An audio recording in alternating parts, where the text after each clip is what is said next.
अस्सलामुअलैकुम, आप देख रहे हैं प्रोग्राम एक पेज और मैं हूं फरवा वहीद।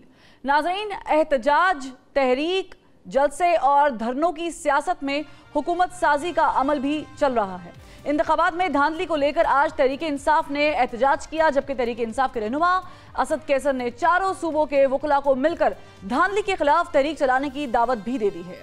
एक जानिब नई तश्कील पाने वाली हुकूमत के खिलाफ ग्रैंड इत्तेहाद के बाद एहतजाज करने की, तहरीक चलाने की बातें हो रही हैं, तो दूसरी जानिब ऐवान में हुकूमती अराकीन को टफ टाइम देने की हिकमत अमली तरतीब दी जा रही है। हुकूमत साजी के हवाले से चारों सूबों के वज़राए आला ने हल्फ उठा लिया है, जबकि वज़ारत उज़्मा का टाकरा कल होगा, जिसमें एक जानिब इत्तेहादी जमातों के उम्मीदवार शहबाज शरीफ तो दूसरी जानिब पाकिस्तान तहरीक इंसाफ के हिमायत याफ्ता सुन्नी इत्तेहाद काउंसिल के उमर अयूब मैदान में होंगे। जबकि सदारत के मैदान में एक जानिब पीपल्स पार्टी के आसिफ अली जरदारी तो दूसरी जानिब पाकिस्तान तहरीक इंसाफ और सुन्नी इत्तेहाद काउंसिल के हिमायत याफ्ता पश्तून मिल्ली अवामी पार्टी के सरबराह महमूद खान अचकजई मद्दे मुकाबिल हैं। खुशाइन बात यह है कि 8 फरवरी को होने वाले इंतखाबात के नताइज मुतनाज़ करार देने वाली और कबूल करने वाली सारी जमातें हुकूमत साजी के अमल में बढ़ चढ़कर हिस्सा ले रही हैं। कुछ सियासी जमातें हुकूमत का हिस्सा होने के बावजूद काबीना का हिस्सा बनने से इनकारी हैं, तो कुछ अपना हिस्सा बकदरे जुस्सा लेने के बाद हुकूमती बेंचेस पर बैठते हुए काबीना में शामिल होने पर भी रजामंदी जाहिर कर चुकी हैं। मगर JUI के सरबराह और PDM के सुरखैल मौलाना फजल रहमान की बात करें तो ना खुदा ही मिला ना विसाले सनम वाली बात हो गई कि नून लीग और पीपल्स पार्टी के वफ्द मनाने के लिए जाते रहे मगर न माने, और जिनकी जानिब उन्होंने दोस्ती का हाथ बढ़ाया था उन्होंने बातचीत ज़रूर की, मगर जब सदर का उम्मीदवार नामजद करने का मौका आया तो पश्तून मिल्ली अवामी पार्टी के महमूद खान अचकजई के नाम का कुरा निकला। लिहाजा अब मौलाना फजल रहमान के पास आसान ऑप्शन तो यही है कि कायद मुस्लिम लीग नवाज मियां मोहम्मद नवाज शरीफ की कॉल पर लब्बैक कहें और हुकूमती बेंचेस में शामिल हो जाएं, क्योंकि ऐवान इक़्तिदार से राब्ता रहेगा तो गुलशन का कारोबार भी चलता रहेगा। नाज़रीन, 1.5 साल के उबूरी सेटअप के बाद मुल्क में जमहूरी और मुंतखब हुकूमत कायम होने लगी है, मगर इस हुकूमत को सियासी और मुआशी चैलेंजेस दरपेश हैं कि सियासी इस्तेहकाम आएगा तो ही मुआशी इस्तेहकाम आएगा। मगर इस वक्त सियासी जमातों का जो वतीरा है वो मुल्क में सियासी और मुआशी इस्तेहकाम के लिए खतरे की घंटियां बजा रहा है। तो ऐसे में सवाल ये है कि मुल्क में इस्तेहकाम लाने के लिए सियासी जमातें और सारे स्टेक होल्डर्स को एक पेज पर कौन ला सकता है, इस पर बात करेंगे। हमारे साथ मौजूद हैं पाकिस्तान पीपल्स पार्टी के सीनियर रहनुमा कमर जवान कारा साहब। कारा साहब, बहुत शुक्रिया वक्त निकालने का। कारा साहब, ये क्या मामला हुआ? इलेक्शन से पहले हमने बिलावल भुट्टो जरदारी साहब की भी स्टेटमेंट देखी, मुख्तलिफ पाकिस्तान पीपल्स पार्टी के रहनुमाओं ने कहा कि हम नून लीग के साथ हुकूमत में शामिल नहीं होंगे, और फिर जब हुकूमत को बनाने का मरहला आया फिर वो लोग आपके पास आए, आप लोग उनके पास गए, बिलावल हाउस में भी बैठक लगी, जाती उमरा में भी लगी, और फिर बातचीत करते हुए आईनी ओहदे लेकर आपने इत्तेफाक कर दिया कि हम इस जमहूरी अमल में हिस्सा डालेंगे। ये आप लग ऐसे रहा है, तासुर ये सामने आ रहा है कि नून लीग को शायद आप फ्रंट फुट पे लेकर आ रहे हैं कि कोई भी प्रॉब्लम होती है तो वो नून लीग के गले में पड़े, पाकिस्तान पीपल्स पार्टी के नहीं। देखिए, इस वक्त मुल्क में जो मैंडेट आया है जमातों का इलेक्शन के बाद वो मुनकसिम है। मुल्क को बहुत सारे चैलेंजेस हैं, इलेक्शन के ऊपर सवाल उठाए गए हैं, इकोनॉमी शदीद मुश्किलात का शिकार है, दहशतगर्दी दोबारा एट राइज है, बहुत बड़ा हमारी इकोनॉमी को चैलेंज है कि इस साल में हमने कोई 25 अरब डॉलर की पेमेंट्स करनी है, और बढ़ती हुई महंगाई है, बेरोजगारी है, मुल्क एक बड़े बड़े चैलेंजेस का सामना कर रहा है। और इस मुनकसिम मैंडेट में हमारी कोशिश ये थी कि एक ऐसा निज़ाम तश्कील पाए जिसमें सारे स्टेक होल्डर्स बैठ के फैसले करें, लेकिन इमरान खान साहब की तरफ से पुरानी हठधर्मी का मुजाहरा करते हुए वो रास्ता उन्होंने बंद कर दिया। तब उसके बाद यही एक रास्ता है कि वो हुकूमत बनाने की पोजीशन में है नहीं। 3 जमातें हैं जिनमें से 2 जमातें इकट्ठी होंगी तो हुकूमत बनेगी। अब PTI हुकूमत नहीं बनाती, किसी के साथ नहीं मिलती, हम भी ना मिले जिस तरह आप फरमा रही है, तो फिर क्या होगा? मुल्क एक नए बहरान का शिकार हो जाएगा। सूबाई हुकूमतें तश्कील पा गई, अब अगर मरकजी हुकूमत तश्कील नहीं पाती तो एक नया बहरान, ये असेंबली खत्म हो जाएगी, नया इलेक्शन होगा, फिर दोबारा केयरटेकर गवर्नमेंट चलेगी, इकोनॉमी के अंदर क्या इतदाल आएगा, और जो हमें खदशात हैं IMF या दीगर के साथ वो कैसे टैकल होंगे, और इन हुकूमतों की मौजूदगी में जो इंतखाब होगा उस पर फिर सवाल होंगे। तो आपका क्या ख्याल है कि हमें माजी के हैंगओवर में खड़े होके मुल्क को एक नए बहरान का शिकार करना चाहिए? ये आप तो कह सकती है, मीडिया के तौर पे आपका तो तज्जिया हो सकता है, क्योंकि माजी में आपने कहा था इसलिए उस बात पे खड़े रहिए, ये एक अच्छी बात है।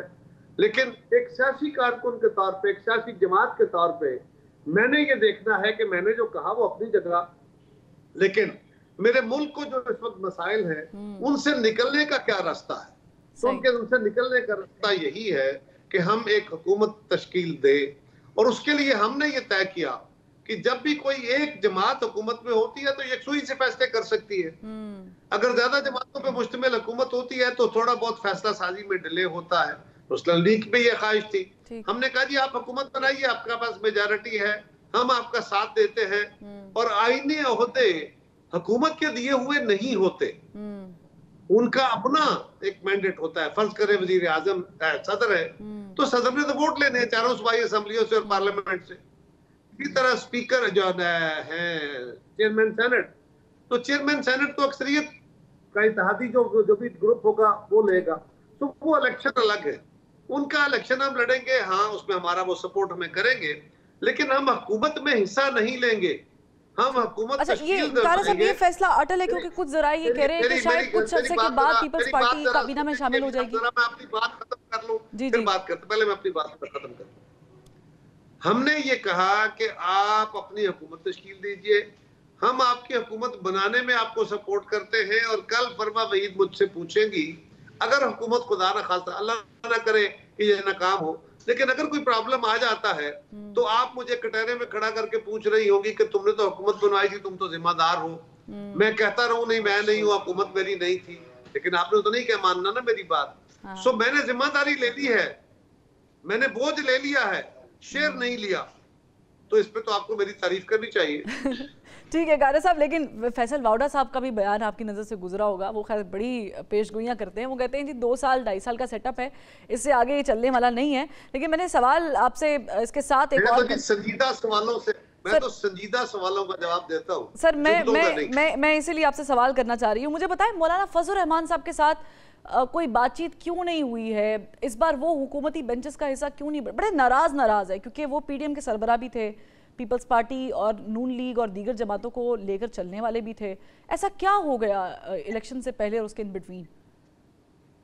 PDM में हम तो हिस्सेदार नहीं थे, हम तो PDM से अलग थे, अलग हो गए थे। हम तो इस हुकूमत का हिस्सा थे जिसमें PDM भी थी और उसको मुस्लिम लीग लीड कर रही थी।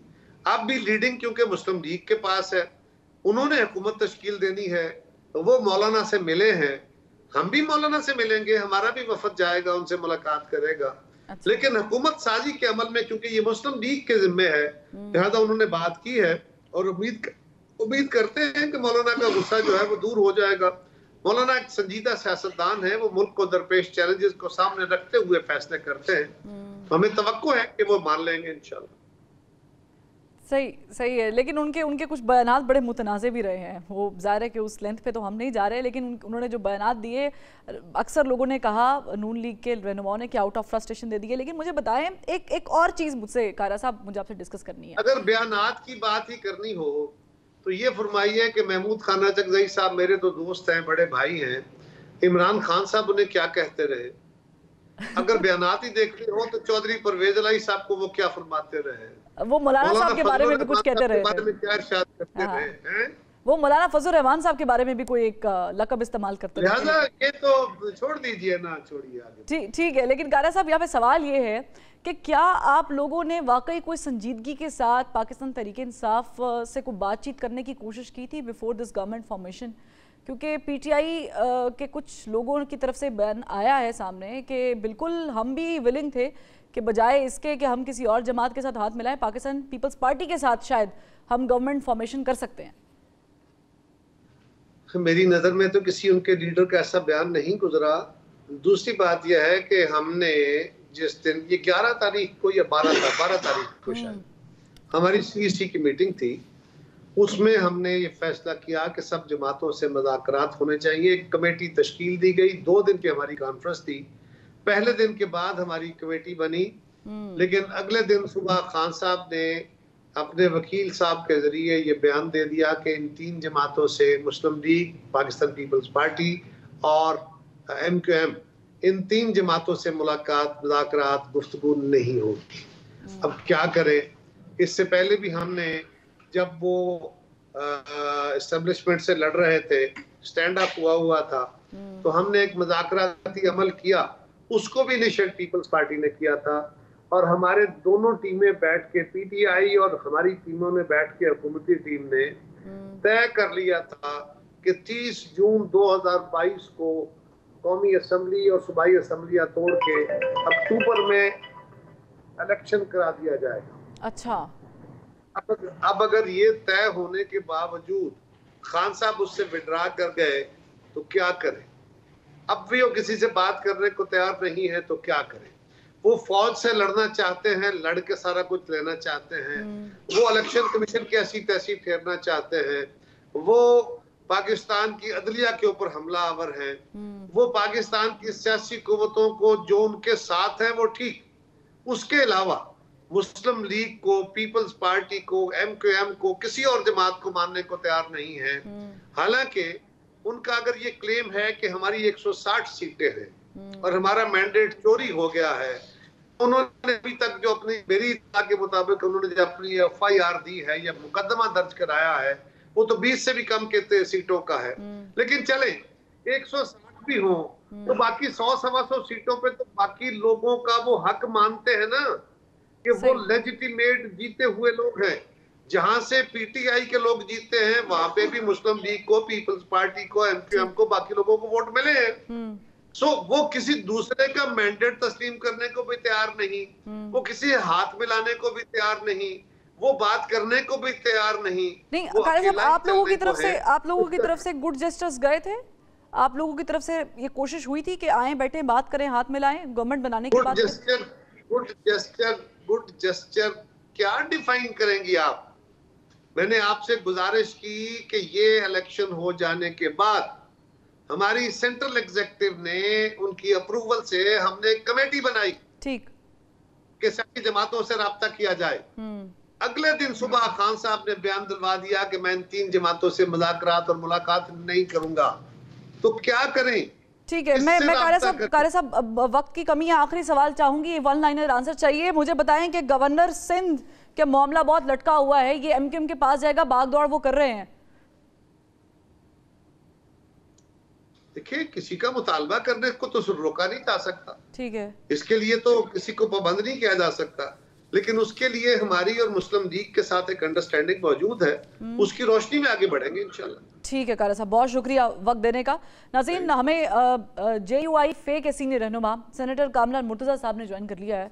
बहुत शुक्रिया कामरान मुर्तज़ा साहब। बताइएगा, ये एक मुलाकात हुई, बहुत देर से हुई ये मुलाकात बिटवीन नवाज शरीफ साहब और मौलाना फजल रहमान। ऐसे लग रहा है कि नवाज शरीफ साहब नाकाम हो गए मनाने में मौलाना साहब को। देखिए, हमारी पार्टी का एक मौक़िफ़ है और बड़े सोच समझ के तय किया गया है। हम ये समझते हैं कि धांधली ज़्यादा इलेक्शन है और जो कुछ इसके नतीजे में आया है, जो कुछ बनाया गया है वो गलत है। तो वो नवाज शरीफ साहब को हमने बता दिया। मेरा ख्याल है कि वो भी शायद इस बात से किसी हद तक तो एग्री कर रहे थे कि जो कुछ हुआ है हमारे साथ वो गलत हुआ है, और जाहिर है गलत करने वालों ने गलत किया है। तो अगर वो एग्री करते हैं तो फिर इसमें कुछ हल्के खोल के उनका ऑडिट कर लेना चाहिए, ताकि दूध का दूध और पानी का पानी हो जाए, पता चल जाए कि हुआ है या नहीं हुआ, हम दुरुस्त कह रहे हैं, हम गलत कह रहे हैं। और अगर हम दुरुस्त कह रहे हैं तो फिर ऑडिट की जो है वो स्कोप को बढ़ाया जाए, और इतना बढ़ाया जाए कि पता चल जाए कि ये इलेक्शन जेन्युइन थे या जेन्युइन नहीं थे, हमने 50-60 बिलियन जो है वो ज़ाया किए या ज़ाया नहीं किए, सारा कुछ सामने आ जाएगा। लेकिन आपके गुफ्तगू में डेडलॉक कहाँ से लगा, कहाँ पर मामला बिगड़े नून लीग के साथ? क्योंकि आप लोगों के जो जमात है, बिलखुसूस मौलाना फजल रहमान साहब, वो सबको साथ लेके भी चले। 16 महीने की गवर्नमेंट अगर उनको मिली है नून लीग को, तो मौलाना फजल रहमान साहब की मरूने मिन्नत है, ये कहना गलत नहीं होगा। बात ये है कि शायद यही हमारी गलती थी सबसे बड़ी, और इसको हम अब आपस में डिबेट कर रहे हैं इस बात पे कि जो शायद जिनके लिए मुल्क में आना मुमकिन नहीं था, जिनके लिए जो है वो अपनी ख्वातीन को छुड़ाना भी शायद मुमकिन नहीं था, उनके साथ ताउन किया और उस बुरे वक्त में हम चले, तो उस बुरे वक्त का जो है वो नतीजा ये निकला कि इस्टेब्लिशमेंट के साथ मिल के अपना काम निकाला गया और दूसरों को जो है वो उसमें से निकाल दिया गया कि इसलिए निकाल दिया गया कि कल इनका कोई ऐसा क्लेम ना आ जाए जो इन दोनों जमातों के मफाद में ना हो। तो जो कुछ हुआ बहरहाल ये था का हिस्सा है। जब लोग इसको सोचेंगे, समझेंगे, इसके ऊपर माइंड अप्लाई करेंगे तो उनको बात समझ में भी आ जाएगी कि क्यों जो है वो मौलाना को साइज के अंदर रखा गया। अब रख लिया गया है तो ठीक है, अब वो चलाएं, अपने मामला चलाएं। वो यकीनन उनके साथ जो है वो सारे ताउन करने वाले जो है वो सारे ताउन कर रहे हैं, वो यकीनन उनके ताउन से अपने मामला को चलाने की कोशिश करें।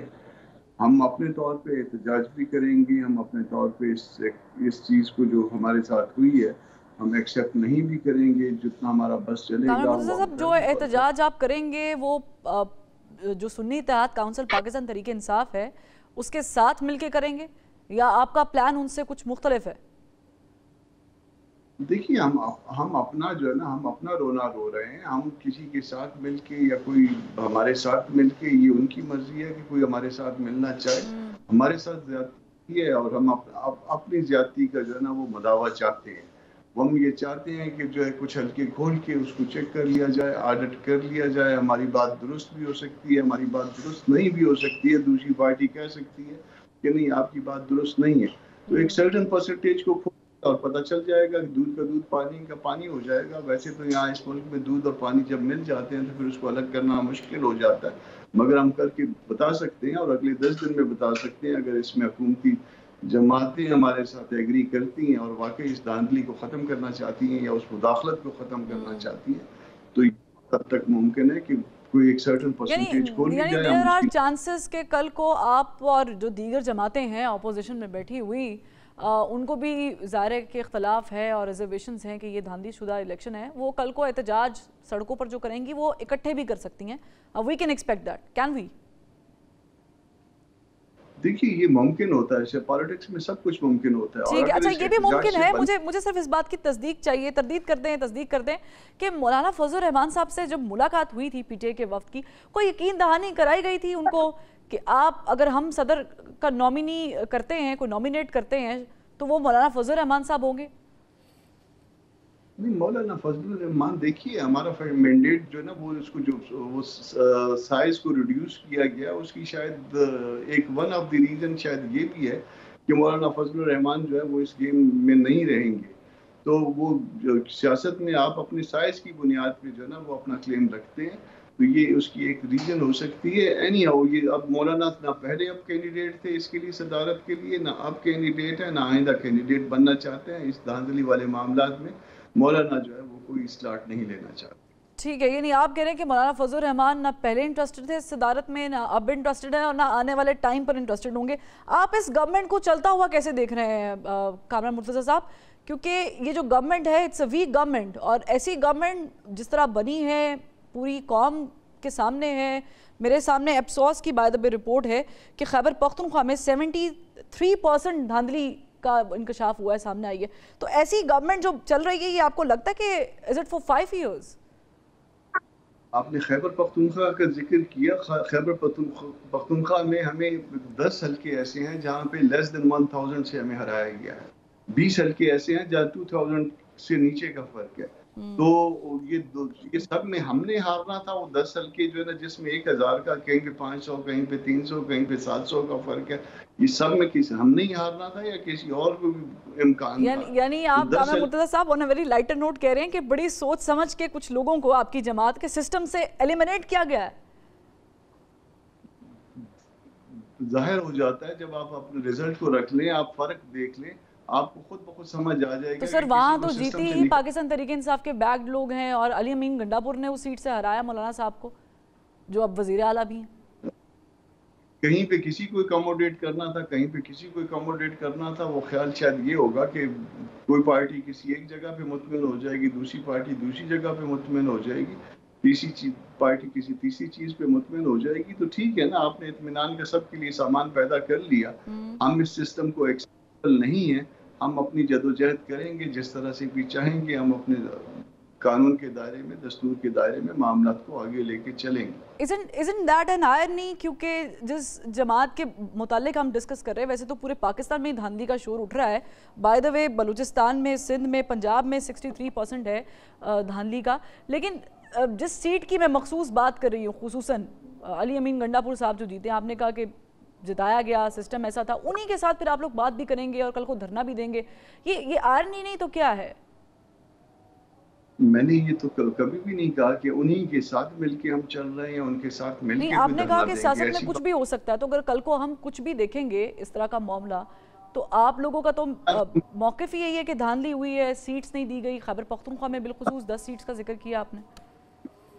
जरूरी नहीं कि हम के साथ मिलके करें, मुमकिनात सब होती हैं पॉलिटिक्स में, मगर ये मुमकिनात मुमकिन हो भी सकता है, मुमकिन नहीं भी हो सकता। जाहिर है पार्टी किसी बात को डिबेट करने के बाद, कंसिडर करने के बाद उस पर फैसला करेगी। ना मैं इस हवाले से जो ना पहले से जो ना कोई पेशन गोई कर सकता हूँ, ना इवन जो मैं कोई फैसला करने का इख्तियार रखता हूँ। हाँ, पार्टी के अदारे जो है वो मुनासिब समझेंगे तो इस पर अपना फैसला करेंगे। ठीक है, बहुत शुक्रिया कामरान मुर्तज़ा साहब, आपने वक्त निकाला। नाज़रीन, यहाँ पर एक ब्रेक लेंगे, ब्रेक से फिर वापस आए, हमारे साथ रहिए।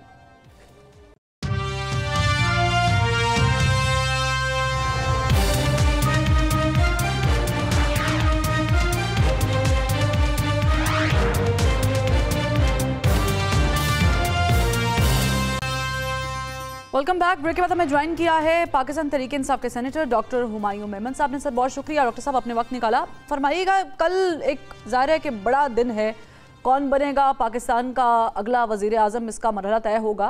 अपेरेंटली तो लग रहा है कि मुस्लिम लीग नून जो है वो ये मार्का भी मार लेगी, सरंजाम दे देगी और उनका वज़ीर आज़म हो जाएगा। लेकिन एक लाइटर नोट पे कोई सरप्राइज़ दे सकती है पाकिस्तान तहरीक इंसाफ या सुन्नी इत्तेहाद काउंसिल?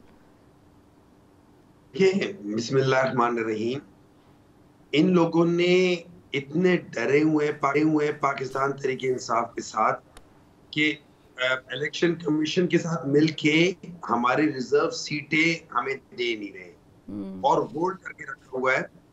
अगर ये हमें मिल जाता है तो सदर का इलेक्शन हम लोग जीतते हैं।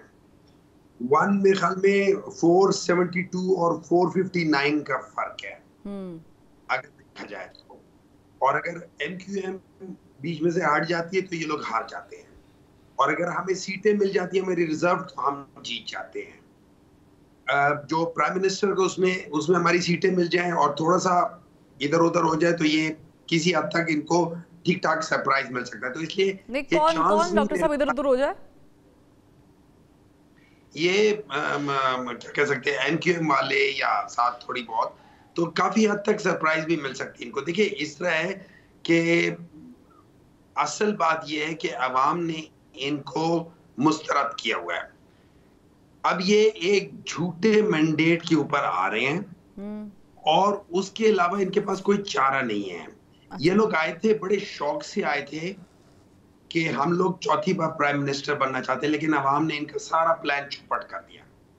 अभी अपने आप को एक बड़ी पार्टी कहते हैं, बिल्कुल इसी तरीके से जैसे एक रिक्शे के पीछे लिखा होता है F16, उसी तरीके से इन्होंने अपने ऊपर लिखा हुआ है कि पाकिस्तान की एक बड़ी पार्टी है, वरना असल में सिर्फ 17 सीटें इनके पास है। बाकी सब चोरी की हैं। और ये पाकिस्तान तहरीक इंसाफ नहीं कह रही। चोरी की आप बात करें हैं, अफसोस की रिपोर्ट मेरे सामने है, 73% धांधली तो खैबर पख्तूनख्वा में बता रहे हैं। तो धांधली सिर्फ पंजाब में या सिंध में थोड़ी हुई है, KP के भी शामिल है। हम तो कहते हैं कि अगर खैबर पख्तूनख्वा में है तो अली अमीन ने कहा है जो हल्का कहोगे मैं खोल दूंगा, कोई प्रॉब्लम नहीं है, जो हल्का कहोगे मैं खोल देंगे, कोई मसला नहीं है। और अपने फॉर्म 45 ले आओ, हमारे फॉर्म 45 ले आओ, और जितने भी लोग उस हल्के में उन सबके फॉर्म 45 ले आओ। देखिए ना, अगर मैं बदल रहा हूं अपने फॉर्म 45 तो मैं बाकी जो कॉन्टेस्टेंट्स हैं उनके तो एक जैसे ही होंगे ना। ठीक है। अच्छा डॉक्टर साहब, आपने अभी कहा कि सरप्राइज मिल सकता है, MQM इधर उधर हो सकती है। MQM तो बातचीत कर रही है, मेरा ख्याल से शायद उनके मामलात किसी हद तक असलूबी के साथ कोई तय भी पा रहे हैं। आप कैसे कह सकते हैं कि वो इधर उधर हो सकती है, कोई सरप्राइज मिल सकता है? आपकी बातचीत चल रही है? नहीं, हमारी किसी के साथ बातचीत नहीं चल रही है इनकी। आप देखिए, ये वाहिद हुकूमत है, वो नहीं होती एक फिल्म जो फ्लॉप हो जाए, अब आप उसका सेकंड पार्ट कर लो, सेकंड पार्ट ने तो फिर फ्लॉप होना ही होना है। पीडीएम की जो पहली गवर्नमेंट थी, पाकिस्तान डिस्ट्रक्शन मूवमेंट की जो पहली गवर्नमेंट थी, उसमें उन लोगों ने 6.2 जीडीपी से नीचे ले आए, -0.17 पे ले आए। इस दफा ये लोग लेकर जाएंगे तो बिल्कुल सत्यानाश मार देगा। क्यों? इनके पास मैंडेट नहीं है। जब इनके पास मैंडेट नहीं है, ये कोई सख्त डिसीजन ले नहीं पाएंगे, क्योंकि ये ऑलरेडी इनको पता है कि बड़े वीक फुटिंग पर है, तो ये वहां पे कॉम्प्रोमाइजेस करेंगे। और चूंकि जब ये कॉम्प्रोमाइजेस करेंगे, ये चलना इनके लिए, यहां तक कि मूडीज ने भी कहा है कि ये नहीं चल सकेंगे। तो अगर आप देखें, इनके लिए बड़े मुश्किल हालात हैं।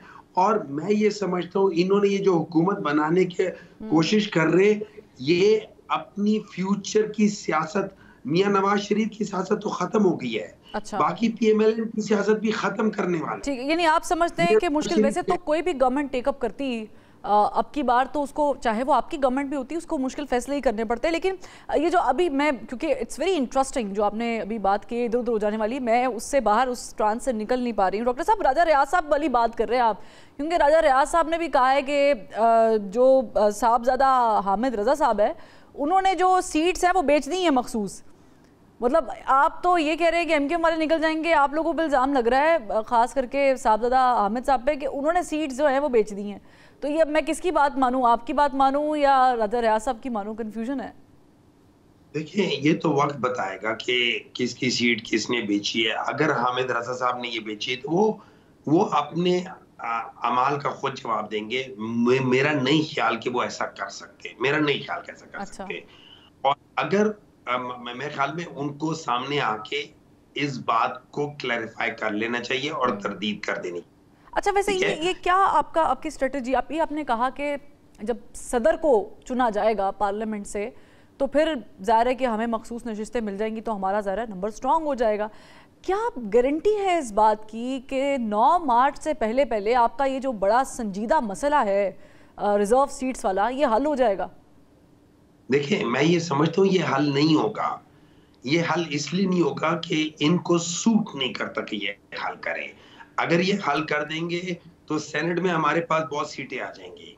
हमारे पास पाकिस्तान तहरीक इंसाफ ऑलमोस्ट 32-33 सीटें निकाल जाएगी। ये लोग ये कभी नहीं चाहेंगे। प्रेसिडेंशियल कौन लोग नहीं चाहेंगे? सॉरी, मुस्लिम लीग नून तो ये कर नहीं सकती, पीपल्स पार्टी भी एक नॉर्मल पार्टी है आपकी तरह। कौन कौन लोग नहीं चाहेंगे? ये सारी हारी हुई पार्टियां मिलके, और ऑब्वियसली इनको जो सपोर्ट कर रहे वो सारे मिलके, वो चाहेंगे नहीं कि पाकिस्तान तहरीक इंसाफ सामने आए।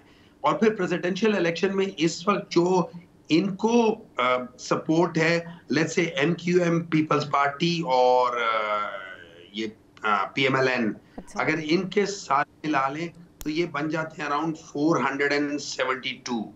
और बाकी जो पॉलिटिकल पार्टीज हैं, अगर वो तहरीक इंसाफ के साथ सारे इकट्ठे होते इनके ऑपोजिशन में, तो हमारे बनते 459।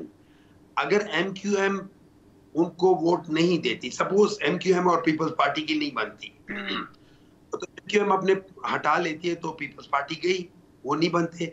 और अगर फर्ज करें हमें हमारे नंबर्स मिल जाएं जो रिजर्व सीट्स, तो फिर हमारे नंबर इनसे बहुत ज्यादा हो जाते हैं, तो फिर ये लोग नहीं बनते। तो उस बेसिस मेरा नहीं ख्याल कि ये पाकिस्तान तहरीक इंसाफ को उनका हक देंगे। क्यों? अगर पाकिस्तान तहरीक इंसाफ को उसका हक मिल गया तो इन लोगों की सारी खुशियां अधूरी रह जाएंगी, और ये कभी चाहेंगे। सही है, चलिए इसमें तो डॉक्टर साहब बहुत इफ्स एंड बट्स हैं, लेकिन let's talk about something else. Let's talk about Maulana Fazlur Rehman साहब। Are you guys well connected? क्योंकि मुलाकात भी हुई, सारा कुछ हुआ, और कोई बातचीत हुई थी आप लोगों की मौलाना फजलुर रहमान से सदारत के मुताल्लिक, या आप उनको नॉमिनेट करेंगे इससे मुताल्लिक? देखिए, वो महमूद खान अशरगज़ई साहब हैं, वो खुद अपने लिए बात करेंगे। हम उनको सपोर्ट कर रहे हैं। उन्होंने अपने आप की कैंडिडेंसी कही है कि मैं करना चाहता हूँ, तो हम लोगों ने कहा हम आपको सपोर्ट कर लेंगे। अब आगे वो बाकियों से वोट ले सकते हैं, गुड इनफ, हम उनको सपोर्ट करेंगे। रही बात मौलाना साहब की, उनके पार्टी की, हम उनके साथ एक पॉइंट पे हम उनके साथ चलने को तैयार हैं, वो है पाकिस्तान का जो सबसे बड़ा मसला है वो है फ्री, फेयर और ट्रांसपेरेंट इलेक्शंस, जो कि हमेशा से मसला रहा है। और ये 1970s में हमने देखा था कि जब 160 सीट्स वाले को हटा के 80 सीट्स वाले को लेकर आए थे तो पाकिस्तान का सत्यानाश हो गया था। इकोनॉमिकली पाकिस्तान 50 साल पीछे चला गया और पॉलिटिकली पाकिस्तान उस तलवार से 2 हिस्सों में डिवाइड हो गया। ठीक है। आगे हमने, और उसके बाद हमने देखा 1985 में नॉन पॉलिटिकल बेसिस पे जिस पार्टी को लेकर आए उसने ओसामा बिन लादेन से फंडिंग ली। उन्होंने अपनी हिस्ट्री की बदतरीन कैंपेन की, इलेक्शन कैंपेन की एक औरत के खिलाफ। उन्होंने छांगा मांगा की सियासत शुरू की। उन्होंने 1997 में जज को भेजा, बलूचिस्तान के जजों को खरीदो, फिर उस जज को प्रेसिडेंट बना के जब इनको सजा मिल गई तो अपने आप को क्या कह सकते हैं, सजाएं माफ करवा के डील करके पाकिस्तान से बाहर भाग गए। तो ये इन लोगों का वजह है कि ये किस किस्म की सियासत करते हैं। पाकिस्तान तहरीक इंसाफ के बाद लोगों ने उस बात को कहा, एक सजेशन आनी शुरू हो गई कि प्रेसिडेंट अलवी साहब जो है ना, इमरान खान को पार्डन कर दे। इमरान खान ने फौरन कहा मुझे बिल्कुल पार्डन नहीं करना, मैं मेरिट पे अपने केसेस लड़ूंगा, मैं मेरिट पे जीतूंगा या मेरिट पे हारूंगा। चले ये तो आपने अच्छा हुआ माजी से मिसाल दे दी। अच्छा होता है कभी कभी हमें हिस्ट्री को जो है वो याद करना चाहिए। लेकिन इमरान खान साहब के ऑन रिकॉर्ड वर्ड्स हैं कि मुझे कहीं फ़ोन घुमाने पड़ते हैं कोरम पूरा कराने के लिए और बिल शिल पास कराने के लिए। तो ये तो खैर खान साहब ने भी ऑन रिकॉर्ड ये चीज़ें की हुई हैं। मुझे डॉक्टर साहब एक छोटा सा सवाल ले लें, वो बताइएगा कि अभी आप लोगों की स्ट्रेटजी क्या होगी, क्योंकि मौलाना साहब तो आपने कहा कि महमूद खान अचकज़ई साहब खुद चाहते थे कि वो आप उनको नॉमिनेट करें और वो सदारती जो इंतखाब है उसमें हिस्सा लें, और आप लोगों ने उनको बैक भी किया और कर भी रहे हैं, सपोर्ट भी कर रहे हैं। लेकिन अभी आप लोगों की स्ट्रेटजी क्या होगी? एक तरफ आप पार्लियामेंट में हैं, दूसरी तरफ आज भी आपके लोग सड़कों पर बाहर निकले रहे पूरे मुल्क में जगह जगह, और फिर पुलिस का क्रैकडाउन भी है। That is not making an impact. बस ये है कि एक एहतजाज हो रहा है। कोई लॉन्ग मार्च या धरने का प्लान कर रहे हैं आप लोग? देखिए, वो कहते हैं ना पे एज यू गो। वक्त के साथ साथ आप डिसीजंस लेते हैं कि हमने क्या करना है। अच्छा। हम लोगों का ख्याल था कि पाकिस्तान में कॉन्स्टिट्यूशन सबसे इम्पोर्टेंट है और लोग कॉन्स्टिट्यूशन को मानते हैं। हमें नहीं पता था कि लोग कॉन्स्टिट्यूशन को नहीं मानते।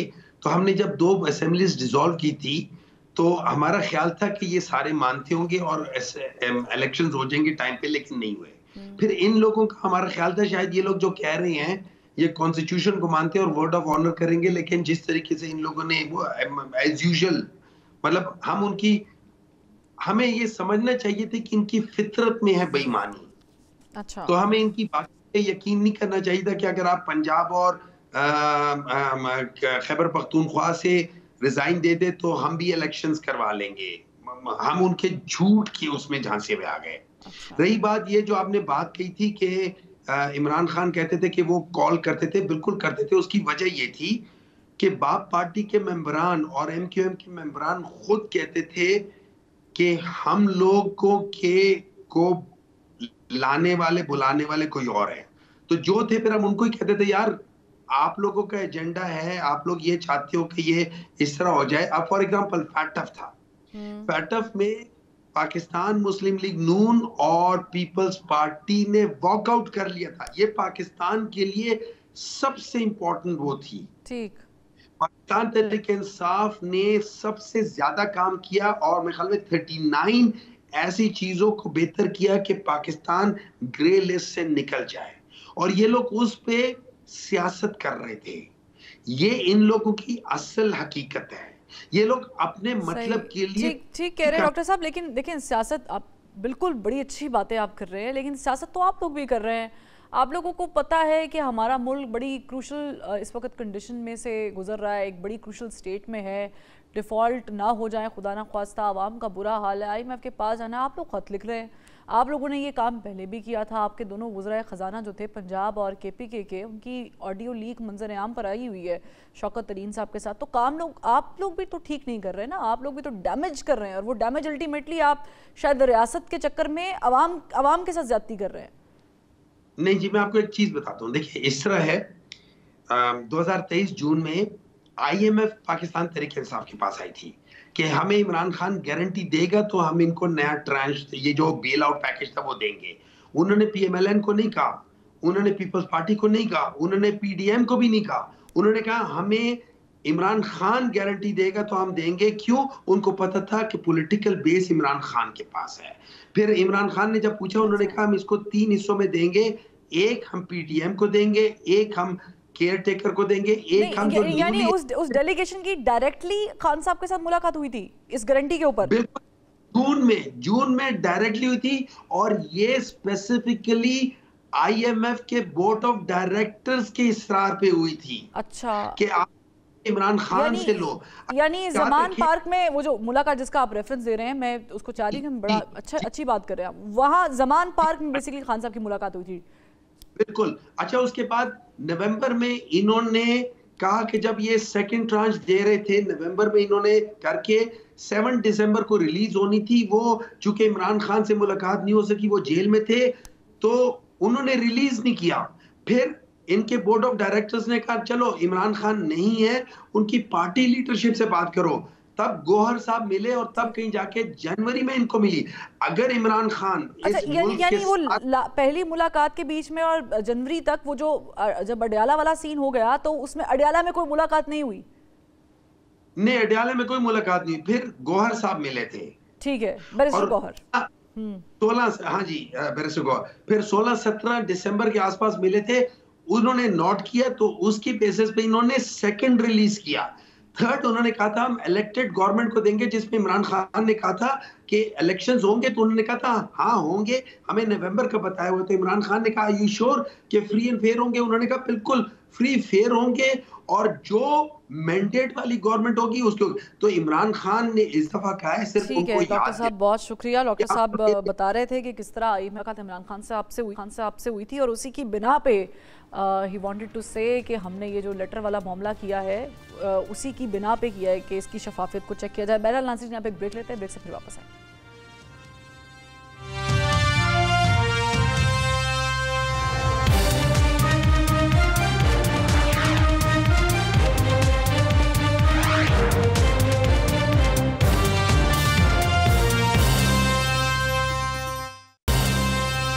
वेलकम बैक नाज़रीन। तहरीक इंसाफ के हिमायत याफ्ता आज़ाद उम्मीदवार सुन्नी इत्तेहाद काउंसिल में शामिल होकर पार्लिमानी सियासत का हिस्सा बन चुके, मगर इस वक्त तहरीक इंसाफ के हिमायत याफ्ता सियासी रहनुमा सुन्नी इत्तेहाद काउंसिल को मखसूस सीट्स न मिलने पर सरापा एहतजाज हैं।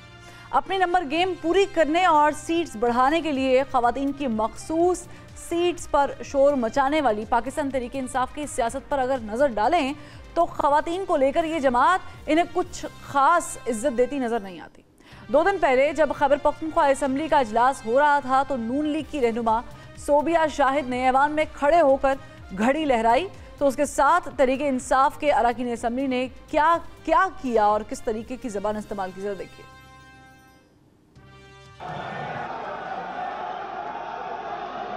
यही नहीं, खैबर पख्तूनख्वा के वज़ीर आला अली अमीन गंडापुर ने भी सोबिया शाहिद पर होने वाली हूटिंग की मजम्मत करने की बजाय कहा कि उसे मशहूर होने का शौक है।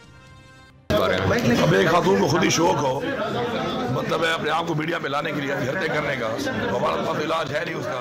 खातून को चाहिए था एक कालों से खामा खा आगे माहौल ख़राब करके हरकतें जो की हैं, तो आपको पता है वर्कर तो मौजूद हैं, वर्कर जो है तोहमत करते हैं अपने लीडर से, उसके बारे में इस तरह की हरकतें वो करेगी तो ज़ाहिर बात जवाब तो वर्कर की तरफ से आएगा।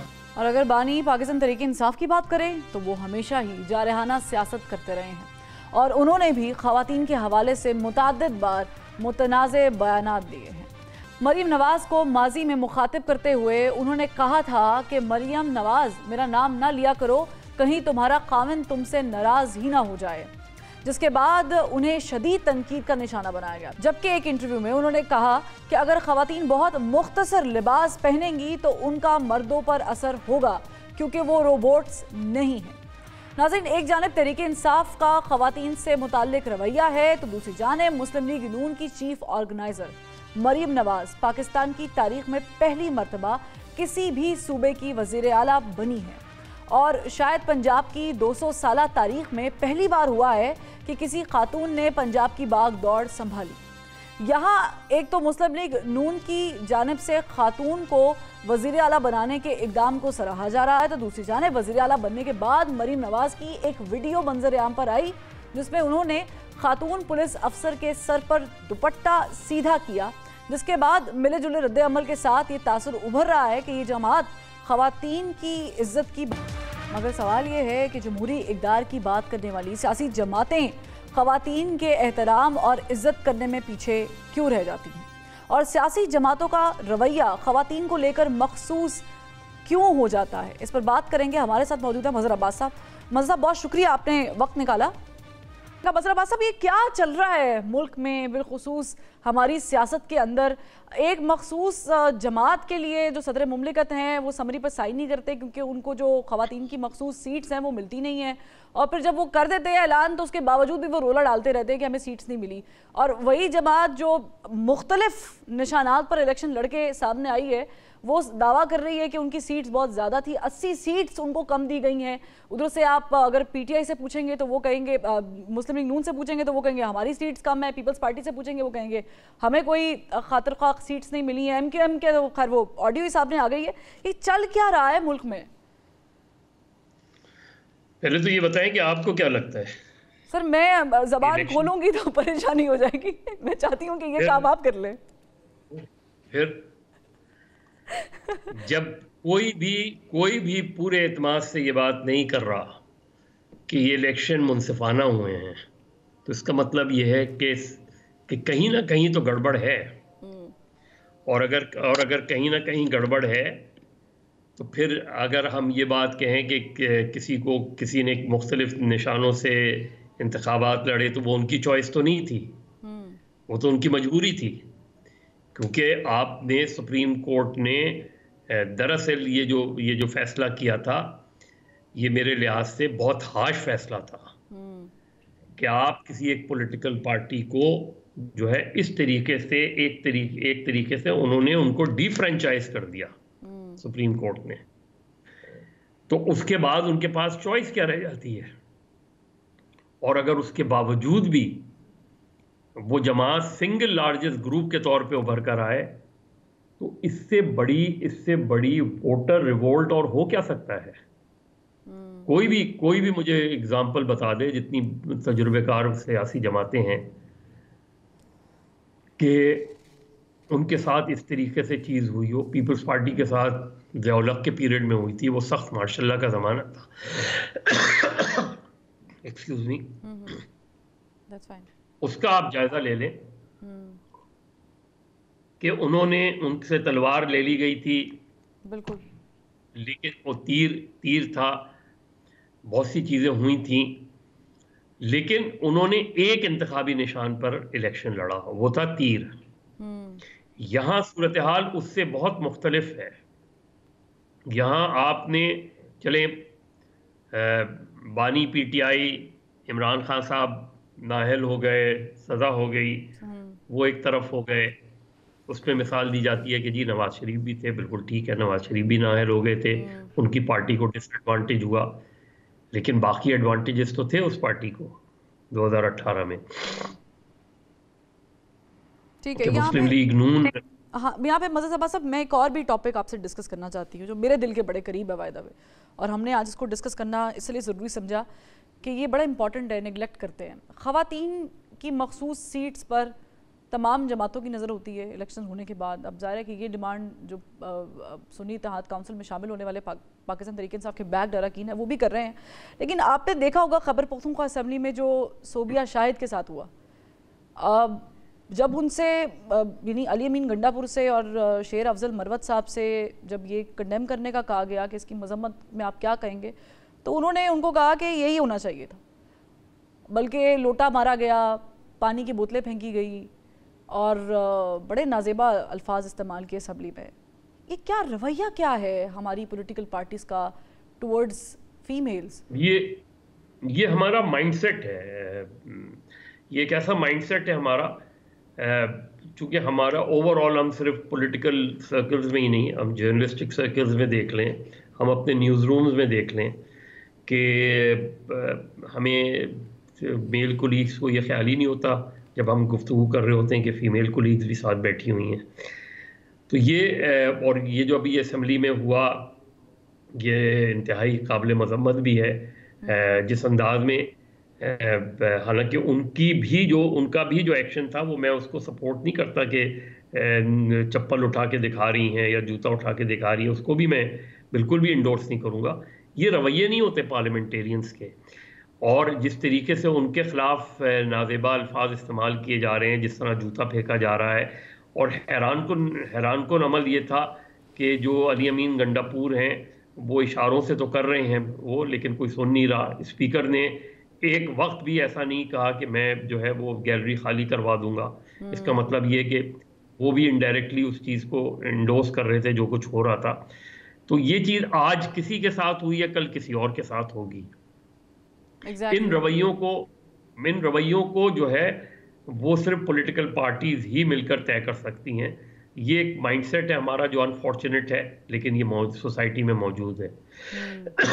मतलब इसको डिस्कस करने का मकसद ये है क्योंकि यास्मीन राशिद हों या दीगर पाकिस्तान तहरीक इंसाफ की ख़वातीन, जब आप ट्विटर ट्रेंड्स देखते हैं या आप जाकर उसको समझने की कोशिश करते हैं, इसमें ज़ाहिर है कि शीरी मज़ारी साहिबा भी शामिल है। आपको याद होगा कि असेंबली में जब ख्वाजा आसिफ साहब ने वो एक बड़े नाज़ेबा अल्फाज इस्तेमाल किए थे तो उसको सभी ने कंडेम किया था, और ये नहीं होना चाहिए। लेकिन जब ये किसी और पार्टी की खातून की बात आती है या इवन किसी जर्नलिस्ट की बात, मैं स्पेसिफिकली मतलब सब पॉइंट आउट नहीं करना चाह रही, लेकिन इवन कोई खातून जर्नलिस्ट भी होती है तो उसको भी जो दिल में आता है, जो मुंह में आता है वो बोल दिया जाता है। और ये आई एम सॉरी लेकिन ये एक स्पेसिफिक पार्टी का बड़ा ज़्यादा वतीरा है पाकिस्तान तहरीक इंसाफ का।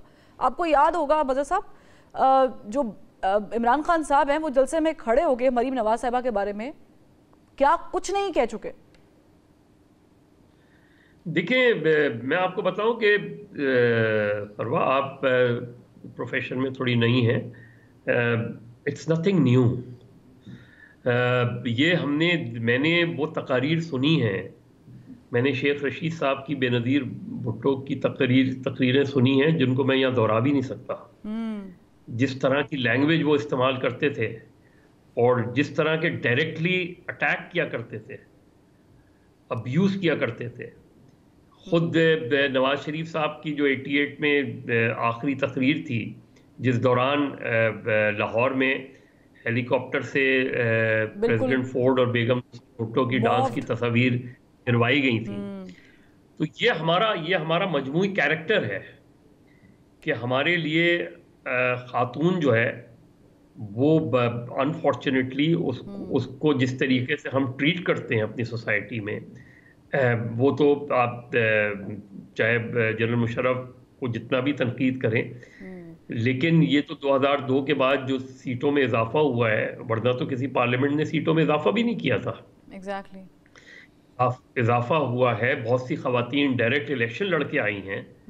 बहुत सी खवातीन, ये सियासी जमातों को भी होता है कि जिन खवातीन को नामजद करें, जिनको नामजद करते हैं, उनमें भी हमारे यहाँ मेरिट उस तरह फॉलो नहीं किया जाता। लेकिन हमारे यहाँ जो खवातीन डायरेक्ट इलेक्शन लड़के आती हैं, चाहे वो माइनॉरिटी से ताल्लुक़ रखती हों या मेजॉरिटी से ताल्लुक़ रखती हों, वो क्रेडिबल है। और मेरा ख्याल है कि इन लोगों को आगे बढ़ के, मुझे याद है कि पीपल्स पार्टी की जो अपनी बख्तावर भुट्टो साहिबा हैं या आसफा भुट्टो साहिबा हैं, 2 मरतबा उन्होंने बड़ी स्ट्रॉन्ग पोजीशंस ली थी। एक मरतबा जब एक साहब को पीपल्स पार्टी में इंडक्ट किया जाने वाला था, जो जाम सादिक के ज़माने में मुशीर दाखिला थे, तो both these ladies reacted strongly और जरदारी साहब को वो फैसला वापस लेना पड़ा। इसी तरह पीपल्स पार्टी के एक एमपीए ने जो है इस तरह के रिमार्क्स पास कर दिए थे, तो उनकी मेंबरशिप सस्पेंड हो गई थी। एग्जैक्टली। तो यानी हम पार्टीज को चाहिए कि वो ज़ाहिर है कि अपने कंडक्ट को पहले देखें। मज़हर साहब, मैं आपसे अगर कंक्लूड करने का कहूँ इस इशू को भी, ज़ाहिर है कि कैसे इस पे बेहतरी लाई जा सकती है, और ये भी जो अभी पॉलिटिकल सिनेरियो चल रहा है कि इसमें एक बन गई है, अब तो गवर्नमेंट ऑलमोस्ट देयर, कल इंतखाब हो जाएगा, वज़ीर आज़म कौन होगा और ज़ाहिर है कि हमें पता है, वी ऑल नो दैट कि कौन होगा। कैसे चलेगी ये कंपनी? देखिए, तो गवर्नमेंट पर है। देखिए, PTI has nothing to lose but everything to gain, और गवर्नमेंट हैज़ अ चैलेंज उनके सामने एक बहुत बड़ा चैलेंज है गवर्नमेंट के सामने। वो किस तरह विन ओवर कर सकते हैं लोगों को, वो अगले जो 6 महीने हैं वो उनके लिए बड़े टेस्ट होंगे। देखिए इन 6 महीनों के दौरान रमज़ान आ रहा है, रमज़ान में आप कुछ कर लें, आप महंगाई को कंट्रोल नहीं कर पाएंगे। ये बैड गवर्नेंस की हमारी मिसालें मौजूद हैं। ये सिर्फ इस गवर्नमेंट का नहीं, जो भी गवर्नमेंट भी नहीं कर पाया रमज़ान में कंट्रोल, क्योंकि एडमिनिस्ट्रेटिव इश्यूज है ना, हम इस तरह से एडमिनिस्ट्रेटिवली डील नहीं करते। फिर आएगा बजट, एग्जैक्टली उससे पहले होंगे IMF से मुज़ाकरा। अब ये सारी चीजें बैक टू बैक जो चीजें हैं, ये ऐसा तो नहीं होगा कि कोई आप जो है आपको बाद अनपॉपुलर डिसीजंस करने पड़ेंगे जिसका मशवरा दिया जा रहा है। एक गवर्नमेंट जिस पे ऑलरेडी क्वेश्चन मार्क है, जब वो और मजीद अनपॉपुलर डिसीजंस करेगी तो उसके सामने एक चैलेंज होगा कि देखिए पॉपुलर जो गवर्नमेंट्स होती है ना, पॉपुलर गवर्नमेंट्स के पास वो कैपेसिटी होती है जो अनपॉपुलर डिसीजंस कर सकती है। एग्जैक्टली जो गवर्नमेंट उतनी पॉपुलर ना हो उसके लिए बहुत बड़ा चैलेंज होता है कि एक तो वो पॉपुलर नहीं है, दूसरे अगर वो अनपॉपुलर डिसीजंस करेंगे तो उनकी पॉपुलैरिटी मजीद मुतासिर होगी। ठीक है मजहर अब्बास साहब, मुझे वन लाइनर जवाब चाहिए। मौलाना फजल रहमान साहब को कहीं आप फिट होते देख रहे हैं कि वो ऑपोजिशन में ही रहेंगे? One liner sir. मौलाना फजल रहमान जो है कहीं ना कहीं फिट हो जाएंगे, लेकिन फौरी तौर पे नहीं। ठीक है, बहुत शुक्रिया मजहर अब्बास साहब, वक्त निकालेंगे। नाज़रीन आज के लिए इतना ही, कल फिर मुलाकात होगी। अल्लाह हाफ़िज़।